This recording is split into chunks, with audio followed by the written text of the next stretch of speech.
The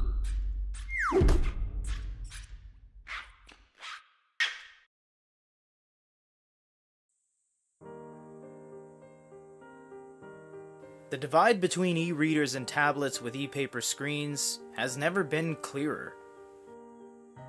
Introducing the Max Lumi 2 by Onyx Books, the most fully loaded e-paper device of all time.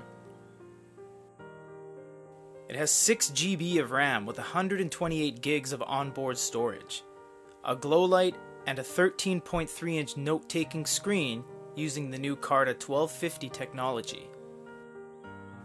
It has Google Play, speakers, and a microphone for voice dictation.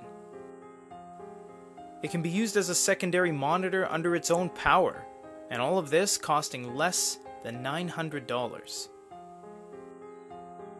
Let's take a look at the Lumi 2.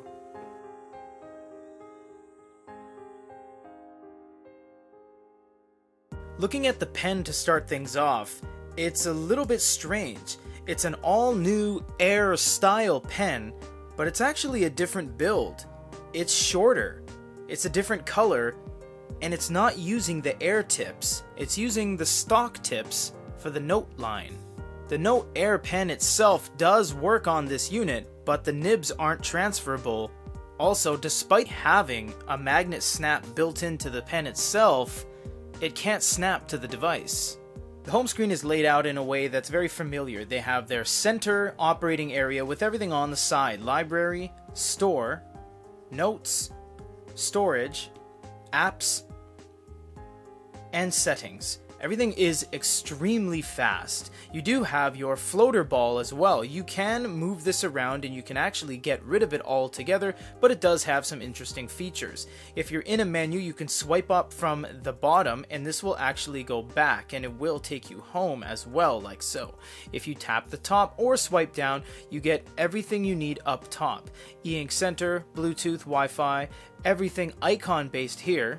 We'll explain what all these are in a second. Your glow light up top will show you at the end, and your audio, because this does have stereo speakers on it. You can also edit a lot of this from here. You can drag what you want to be on the top, and you can put them over here. Now those icons actually don't have the names underneath, but if you do edit, it shows you what they are. Rotate, screencast, split screen, etc. You can pause the video here if you get a little bit lost, because it is a new UI. Your settings is where everything is going to be. You're going to have your account login if you want to manage your stuff via Onyx. You do have all of your languages, date, time, power, calibration, system bar, system display, gesture settings. Gesture settings are interesting because this will just basically tell you exactly what to do here. Home, back, center, volume on the left, and warm light on the right. You can turn these off or on if you don't want those features. For example, if you don't want the home swipe, just toggle it off and swiping from the top will never take you back home. A new feature on this UI is the e-ink center. You have dark color enhancement, that'll be your boldness, light color filter, this will be how light something is going to be, and you have your refresh modes down below. You have normal, speed, A2, and the infamous X mode. Going to the settings, you can choose when you want to use what mode on scrolling, and you have scroll refresh settings up to 5 seconds. The bookstore on Onyx is fairly lackluster, although you don't have to worry too much because you can sideload in your own content. Most of these things are just going to be royalty free or Project Gutenberg titles. The reason why they have Google Play on here is because their app store is pretty bare bones. There's 6 pages and only 48 total apps, and that's a far stone's throw away from Google Play that has millions of apps. The note-taking experience is extensive, and we are going to do a standalone note-taking video because there's a lot here. You can obviously take notes on the screen right out of the gates. You can customize your pen from a bunch of different things. 5 different pens, 16 different colors, 3 of which do not show up on the screen because red, green, and blue can't.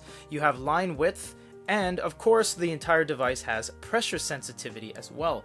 You can also set up multiple pens, so you can add a second pen to toggle between. So you can do pencil, light, super thick, and you can toggle between these anytime you wish. This is the first time any device maker has done this without the use of a secondary button.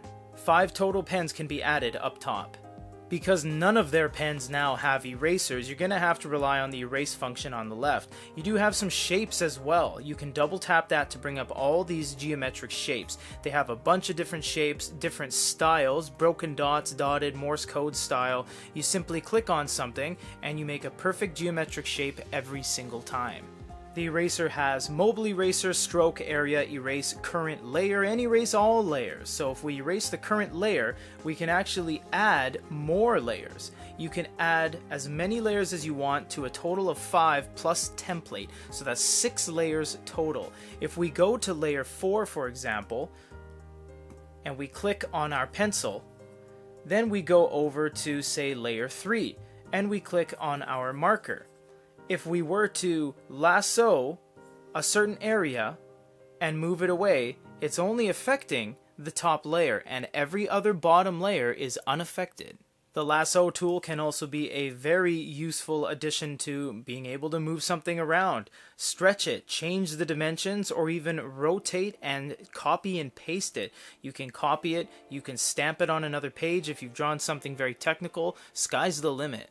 You can add text on screen and change it after the fact as well. Go ahead and tap out of that and you'll have your element on the screen like that. You can even use the microphone to record right onto the device itself, and then when you press stop, you'll see it saved on the note-taking canvas, which can be accessed from the icon here, but not with the pen itself. You can't actually tap it, you have to use your finger. You can even use the microphone to record right onto the device itself, and then when you press stop, you'll see it. Pressing the AI button will allow you to do original recognition exactly where it is, or reflow recognition and send it to the top left corner like so.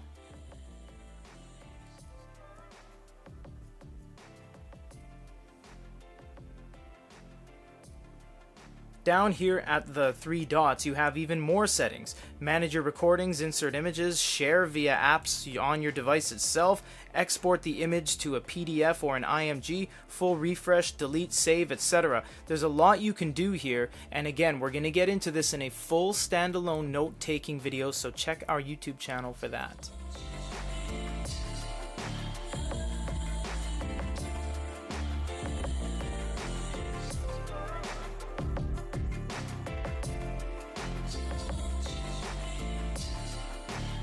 The ebook experience is completely normal. There's not really much going on aside from the fact that it is a gigantic screen and you can write right on the book itself. You can do long presses, a bunch of stuff shows up, and you have some various options down below like notes, etc. So you can take a note, and you can actually use dictation here as well.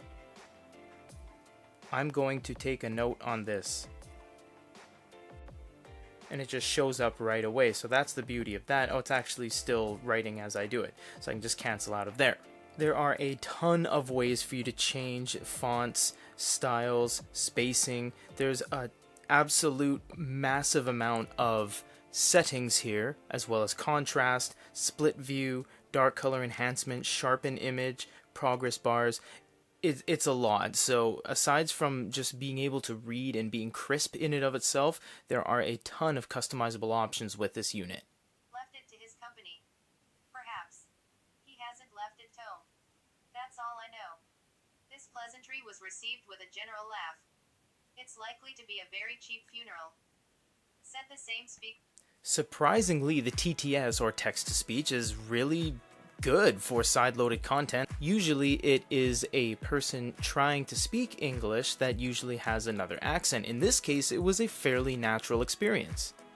On PDFs, you can start writing right away. Now, PDFs are going to look the way you make them. It's only as good as you make them. For example, you can embolden, you can lower the sharpness of the image, lower the watermark bleaching, up the overall dark color enhancement.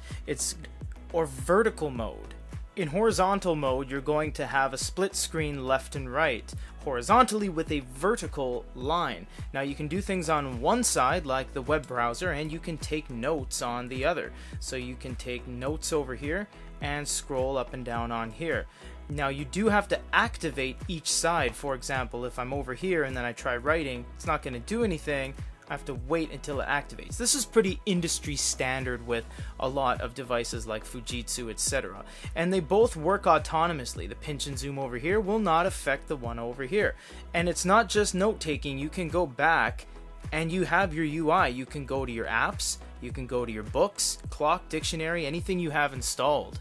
In landscape mode, you virtually get an entire keyboard. It's not very intuitive because the Q and the A are never supposed to be stacked on top of each other. Keyboards are always staggered, but it is quite nice that you do have kind of a keyboardy type experience on an e-ink panel. Alternatively, you have vertical split screen mode as well, in which it splits horizontally two vertical segments. So you have your web browser up here, or anything you want, and then your entire UI down below. Notepads, gallery, everything, and as you can see, everything still moves live in the background. While I'm selecting all these things down here, the slideshow on our website is just kind of flipping by, so it's very nice how you have two absolutely autonomous pieces of UI, and it's split right down the middle. Does it have the biggest 6400 milliamp battery like the Dasung 103? No, it has a 4300. Was it the first e-paper device to have 6 gigs of RAM and 128 gigs of storage? No, the Hisense A7cc did that. But it can't be overlooked that the Lumi 2 does absolutely everything. There's nothing it doesn't have. There's nothing it can't do. It's an all-around, everyday use case device. Whether you're using it to watch YouTube videos and want to save your eyes, or you're using it to advance your educational career, this device can most certainly provide. For GoodyReader.com, this is Peter.